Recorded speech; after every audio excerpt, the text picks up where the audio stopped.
പുഴയിൽ വീണ് വിദ്യാർത്ഥിയെ കാണാതായി. മലപ്പുറം അരീക്കോടാണ് സംഭവം. മരുതക്കാടൻ ഹിദായത്തിന്റെ മകൻ അൻഷിഫിനെയാണ് പൂങ്കുടി പുഴയിൽ കാണാതായിരിക്കുന്നത്.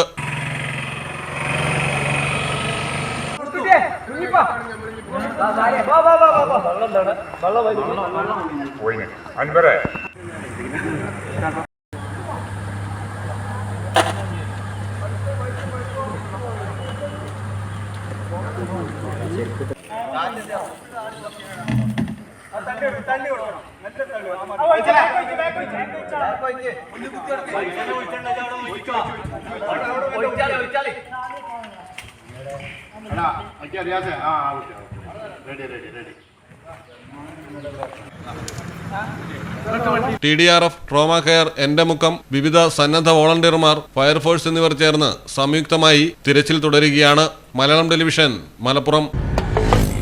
നാട്ടിലെവിടെയാ? വയനാട്ടില്. നാട്ടിലെവിടെയാ? ഞാൻ കോഴിക്കോട്. നാട്ടിലെവിടെയാ? ഞാൻ ആലപ്പുഴ. നാട്ടിലെവിടെയാ? ഞാനോ? ഞാൻ കണ്ണൂരാ. നാട്ടിലെവിടെയാ? എന്റെ വീട് പാലക്കാട്. നാട്ടിലെവിടെയാണേലും കാലാവസ്ഥ എന്താണേലും സിമെന്റ് JSW കോൺക്രീറ്റ് HD തന്നെ. നാട്ടിലെവിടെയാ?